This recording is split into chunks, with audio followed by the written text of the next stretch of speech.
بسم اللہ الرحمن الرحیم الہی عظم البلا و برح الخفا وانکشف الغطا وانقطع الرجا وضاقت الارض ومنعت السماء وانت المستعان الیک المشتقى وعلیک المعول فی الشدۃ والرخاء اللہم صلی علی محمد وآل محمد اولی الامر الذین فرضت علینا طاعتهم وعرفتنا بذلك منزلتهم ففرجنا بحقهم فرجا عاجلا قریبا کلمہ البشر وهو اقرب یا محمد یا علی یا علی یا محمد اکفیانی فإنکما کافیان وانصرانی فإنکما ناصران یا مولانا یا صاحب العصر والزمان الغوث الغوث الغوث ادرکنا ادرکنا ادرکنا الساعات الساعات الساعات العجل العجل العجل برحمتک یا ارحم الراحمین بحق محمد وآلہ الطاہرین۔ ممکنہ حد تک بلند صلوات پڑھیں۔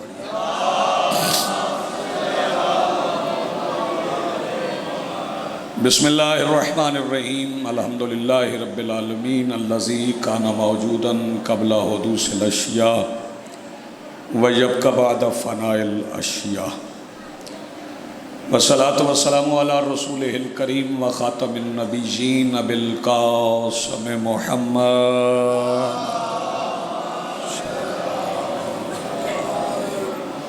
والصلاة والسلام وتحیۃ والاکرام علی آلہ الطیبین الطاہرین المعصومین المنتجبین المہدیین المظلومین المعصومین الذین اذہب اللہ عنہم الرجس وطہرہم تطہیرا۔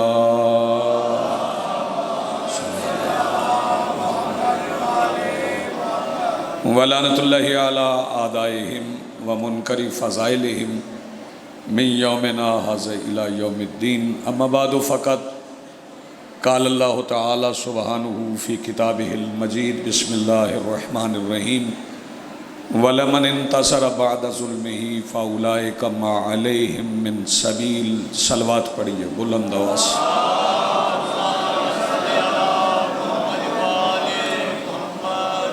عزیز محترم جناب منتظر صاحب اور ان کے معاونین اور اپنی اپنی توفیقات خیر میں اپنی اپنی دعاؤں کی قبولیت کے لیے اپنے اپنے مرحومین کی بخشش کے لیے جتنی بلند آپ پڑھ سکتے ہیں اتنی بلند صلوات پڑھیں۔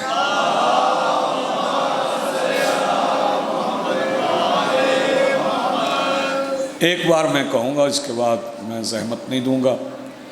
اگر ہو سکے تو پچھلے افراد ذرا مجلس کا ماحول بہتر بنانے کے لیے ممکن ہو تو آگے آ جائیں، ناممکن ہو تو اپنی جگہ پہ بیٹھے رہیں اور صلوات ایک بار پھر تلاوت فرما لیں۔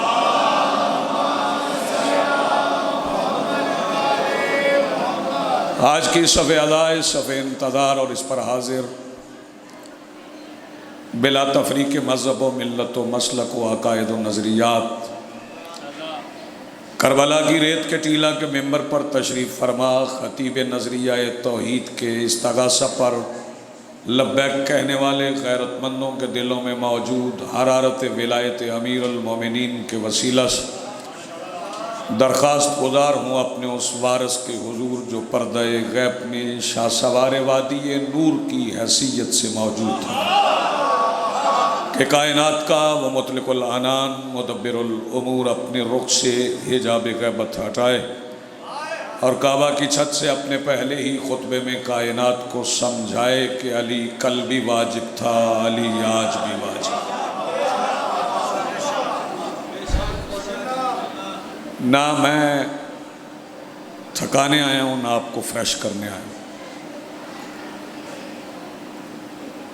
مجلس اعلیٰ اطمینان کا باعث ہے۔ اضطراب سے بھری ہوئی اس کائنات میں جہاں ہر کوئی مضطرب ہے وہاں نفس مطمئنہ کا ذکر ہے جو اطمینان عطا کرتا ہے۔ سارے دن کے آپ تھکے ہوئے ہیں، بہت زیادہ داد کی بھی مجھے طلب نہیں، اور میرے عزیز، میرے چھوٹے بھائی، میرے برخوردار، مولا کے منظور نظر ذاکر، میں تو چونکہ میزبان کی حیثیت سے حاضر ہوں، 2-4 فکرے کہوں گا اور پھر وہ آپ کو مجلس سنائیں گے۔ وہ بھی موجود ہیں، چونکہ نفس مطمئنہ کا ذکر ہے، اور یہ بات اپنے اذہان عالیہ میں رکھیے، جتنے افراد تک، چونکہ اس زمانے میں یہ تو ہوتا نہیں کہ جو سامنے بیٹھے ہیں صرف وہی سن رہے ہیں، انسانوں میں بھی ایسے افراد جو آپ کے سامنے نہیں ہیں، وہ اس زمانے میں جدید وسائل کے ذریعے دور دور بیٹھ کے بھی سنتے ہیں۔ میں ایک پیغام دوں گا اور 2 فکرے مصائب کے کہوں گا، پھر بات تمام کرتے ہیں۔ بیٹے ذرا، بھائی جان ذرا وقت دیجیے گا، ذرا وقت دیجیے گا، متوجہ رہیے گا جتنے افراد میں دستیاب۔ مالک فرما رہا ہے کہ جس نے ظلم ہونے کے بعد مظلوم کی مدد کی، پھر اس سے سبیل پہ کچھ پوچھا نہیں جائے گا۔ جس نے ظلم ہونے کے بعد مظلوم کی مدد کی، نصرت کی، مدد بھی عربی کی لفظ ہے، نصرت بھی عربی کی لفظ ہے، لیکن چونکہ ہم لغت کے زندان کے قیدی ہیں، لفظوں کا سہارا لیتے ہیں، ورنہ جن کا ذکر ہے نہ وہ الفاظ میں آتے ہیں، اور جنہیں ان کی ذرا سی بھی معرفت ہو گئی، پھر وہ تقریریں کرنے کسی ممبر پہ نہیں آئے، وہ خاموش ہو کے کسی جنگل میں بیٹھ گئے، تو تقریروں سے وہ سمجھ بھی نہیں آتے، روایات سے بھی وہ سمجھ نہیں آتے، کتابوں سے بھی وہ سمجھ نہیں آتے۔ یہ تو مولا کا فرمان ہے کہ العلم نور یقذفہ اللہ فی قلب من یشاء، علم ایک نور ہے، جس کے دل پہ چاہتے ہیں ہم اتار دیتے ہیں۔ میرے مولا سے پوچھا کہ مولا وہ کون سا علم ہے جو نور بن کے دل پہ اترتا ہے؟ فکرہ سن لیں گے تو میری فضائل کی منزل مکمل ہو جائے گی۔ کہ مولا سے پوچھا گیا ظفیر عباس کہ وہ کون سا علم ہے جو نور بن کے دل پہ اترتا ہے، کسی درس میں نہیں جانا پڑتا؟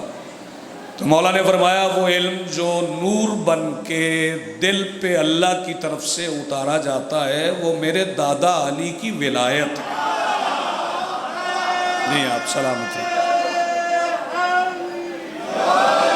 ایک فکرہ میں نے فضیلت کا کہہ لیا۔ اب رہی بات کہ مجلس اعضاء میں آپ آئیں نصرت کے لیے، تو نصرت بالکل ایسی ہوتی ہے، چونکہ طویل وقت بھی نہیں ہے کہ میں اسے اتنا کھول کے بیان کروں۔ ویسے تو وہ جو قدرت رکھنے والے ہیں، جو تکوینی اختیارات رکھتے ہیں، انہیں نصرت کی کیا ضرورت ہو؟ ہماری مدد کی انہیں کیا ضرورت ہے؟ وہ جو رہاب کو بیٹے دے دیتے ہیں، وہ جو ڈوبے ہوئے سورج کو پلٹا لیتے ہیں، وہ جو مردے کو ٹھوکر سے زندگی دے دیتے ہیں، وہ جو میمونہ کو فضہ بنا دیتے ہیں، وہ جو مابا کو سلمان بنا دیتے ہیں، وہ جو جندب کو ابو ذر بنا دیتے ہیں، انہیں ہماری نصرت کی کیا ضرورت ہے؟ تو نصرت میرے محترم سامعین بالکل ایسے ہی ہے جیسے سلوات ہے۔ میں نتیجے پہ آ گیا ہوں، نصرت بالکل ایسے ہی ہے جیسے سلوات ہے۔ اور یہ یاد رکھیے گا کہ محمد و آل محمد پر پڑی ہوئی سلوات کو اگر جسم مل جائے تو وہ غم حسین کا آنسو بن جاتا ہے۔ میری بات پہنچ گئی؟ اس سے زیادہ آسان میں نہیں کر سکتا تھا۔ محمد و آل محمد پہ پڑی گئی سلوات کو اگر شاید جسم عطا ہو جائے تو وہ غم حسین میں نکلا ہوا آنسو بن جاتا۔ اور پھر چونکہ یہ تذکرہ کربلا کا ہے، ماحول امام بارگاہ کا درست رکھیے گا، ذرا یہ مہربانی فرمائیے گا، بیٹھے جہاں مرضی لیکن ماحول ٹھیک رکھیں۔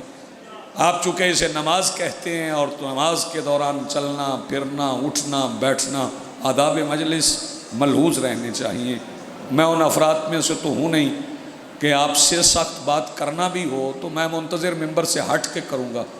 ایک تہذیب ممبر ہے، اسے مجھے ہرتا اور ملحوظ رکھنا ہے، اور اگر میں ملحوظ نہیں رکھوں گا تو یہ میرا قد چھوٹا ہونے کی دلیل ہے، یہ سامعین کا قد چھوٹا ہونے کی دلیل نہیں. آپ تو یقیناً نماز پڑھنے آئے ہیں، لیکن آداب نماز بھی ملحوظ رہنا چاہیے. نصرت چونکہ کریم کربلا کی کرنا ہے، اور کرنا ہے ظلم ہونے کے بعد. اگر غلام عباس اجازت دو تو میں ایک فقرہ فضیلت کا کہہ، چونکہ شام ہو رہی ہے اور میرا دل ہے کہ مجلس اختتام پذیر ہو جائے، اپنے وقت پہ لوگوں کو گھروں کو پلٹنا ہے.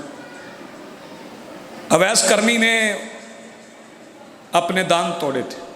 بھائی جان میری طرف دیکھیں، جناب اویس نے اپنے دانت توڑے تھے کیونکہ سرکار دو عالم کا دانت زخمی ہوا تھا. زخم کا سن کے اس نے دانت توڑ لیے. ٹوٹا نہیں، مصطفیٰ کا دانت زخمی ہوا.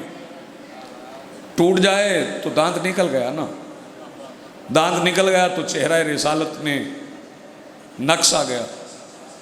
اللہ کی کائنات میں اتنا مکمل چہرہ کسی کا ہے ہی نہیں جتنا مصطفیٰ کا ہے. بھائی توجہ، خالق محبت نے اپنی محبوب کا چہرہ بنا دیا. سرکار کا دانت زخمی ہوا، ٹوٹا نہیں. خبر اویس تک پہنچی تو اس نے دانت توڑ لیے، سارے توڑ لیے، سارے دانت توڑ لیے. تو سوال یہاں پہ پیدا یہ ہو گیا کہ کیا اویس کو رسول کے ساتھ زیادہ پیار تھا یا علی کو؟ بولو، تھوڑا بولیں. اویس کو مصطفیٰ سے زیادہ محبت ہے یا مولا علی کو؟ تو مولا علی نے تو اپنے دانت نہیں توڑے. تو چلے مولا سے پوچھے، مولا اویس تو لگتا بھی کچھ نہیں، آپ تو دموں کا دمی کے مصداق ہیں، آپ تو لحموں کا لحمی کے مصداق ہیں، آپ نے اپنے دانت کیوں نہیں توڑے؟ سرکار نے فرمایا میں ظلم ہوتے ہوئے مظلوم کے پاس تھا، میں نے اپنے نہیں توڑے، میں نے مصطفیٰ کے دشمنوں کے توڑے. کیا بات ہے آپ کی، میں نے مصطفیٰ کے دشمنوں کے توڑے. تو سرکار اویس نے کیوں توڑے؟ سرکار نے فرمایا چونکہ اویس ظلم ہوتے ہوئے مظلوم کے پاس نہیں تھا. اویس نے سوچا میں چونکہ وہاں تھا ہی نہیں احد میں، پتہ نہیں آنے والا مورخ اویس کے متعلق کیا لکھے کہ اگر اویس میدان احد میں ہوتا تو کفار کے ساتھ ہوتا یا مصطفیٰ کے ساتھ ہوتا. یہ سوچ کے اویس نے زمین سے پتھر اٹھایا، اپنے سارے دانت توڑ دیے، لہو بہنے لگا. تو آنے والے مورخ کی آنکھوں میں آنکھیں ڈال کے اویس نے کہا کہ میرے لہو کو دیکھ کے تاریخ لکھنا. یہ لہو گواہی دے رہا ہے کہ اگر میں احد میں ہوتا تو کافروں کے ساتھ نہیں مصطفیٰ کے ساتھ ہوتا. ہم بھی آج زنجیر مار کے لہو بہا کے کوئی زخم مندمل نہیں کرتے، صرف یہ گواہی دیتے ہیں اگر کربلا میں ہوتے تو حسین کے ساتھ ہوتے، یزید. جی آپ سلامت رہے، آپ کی زندگی ہو، میری حاضری ہو گئی، حصہ مل گیا، خیرات مل گئی. جی آپ سلامت رہے، بہت اچھا آپ نے سنا، بہت خوبصورت سنا. تو یہ جو آپ کے آنسو ہیں یہ گواہی ہیں، یہ تزکیہ نفس کرتے ہیں، یہ گناہ معاف کرتے ہیں. ضروری نہیں آپ دھاڑے مار کے روئیں، جیسے جیسے کسی کا دل چاہے، جتنا جتنا کسی کا دل مجبور کرے اتنا روئے. ویسے میرے مولا نے ابو بصیر کو بتایا تھا کہ رونا کیسے. ابو بصیر میرے مولا کی مجلس میں آنکھوں پر رومال رکھ کے بیٹھے. جب مجلس تمام ہو گئی تو میرے مولا نے پوچھا، ابو بصیر میرے دادا حسین کے مصائب پڑے گئے، تم روئے نہیں؟ تو آنکھوں سے رومال ہٹا کے کہنے لگے، مولا دیکھ لیں آنسوؤں سے بھیگ گیا. فرمایا میرے دادا پہ منہ چھپا کے روتے ہو؟ تو مولا کیسے روؤں؟ فرمایا ایسے رو جیسے جنت میں میری دادی زہرا روتی ہے. میں تو صرف یہی چاہتا تھا کہ آپ کی طبیعتیں مائل ہوں، آپ مصائب سننے کے لیے آمادہ ہو جائیں، اور میں ایک مصائب خان سے کہوں کہ وہ آپ کو مصائب سنائے اور آپ روئیں. مجلس سے نکلیں تو میری دعا ہے میں سید ہونے کا دعویٰ کر کے نہیں، مولا کے نوکر سلمان کا نوکر ہو کے میں یہاں دعا دے کے جا رہا ہوں کہ اللہ کرے مجلس ختم ہو تو تم میں سے کوئی خشک آنکھ لے کے نہ جائے، پرنا مانگ کے ساتھ جاؤ۔ منتظر، یہ بڑے بخت کی بات ہے۔ میں ابھی اپنے احباب سے، رفیق صاحب سے، ذوالقرنین شاہ جی سے، سفیر عباس سے میں کہہ رہا تھا کہ کوئی بڑا مضبوط تعلق ہے جو ہزاروں میل دور سے بندے کو کھینچ لاتا ہے۔ چل تو نے دن رکھ لیا ہے، آج بطول دیکھنے آئے گی، کون کون میرے لال پہ روتا ہے۔ بس آپ کی آوازیں مجھے چاہیے تھی، آپ کے آنسو کچھ نکل آئے۔ دو فکرے میں اور کہتا ہوں اور اسی پہ میں آپ کو سلام کر رہا ہوں، اس وقت میں بنتا ہی اتنا ہے۔ سادات کی نگری کے رہنے والے ہو، میرا فکرہ سمجھنا۔ برآمدگی کیا ہے بات؟ ہاں جی، شہادت پڑھیں گے غلام عباس۔ میں غلام عباس کی نظریہ ایک فکرہ کر جاؤں، غلام عباس اسے حصہ بنا لینا مضمون کا۔ جانتے ہو یزید کی فوج نے حسین کو کتنا مارا؟ یہ جو میرے سامنے جوان بیٹھے ہو، بزرگ تو منہ چھپا کے بھی رو لیں تو گزارا ہو جائے گا، جن کی جوانی علی اکبر کا صدقہ ہے وہ ہائے نہیں کریں گے تو مجلس میں آئے کیوں ہیں؟ فکرہ سن لیں۔ بتاؤں کتنا مارا یزید کی فوج نے حسین کو؟ یزید کی فوج نے حسین کو اتنا مارا جتنا عباس کا ڈر تھا۔ جزاک اللہ، مرحبا، زندگی آپ کی۔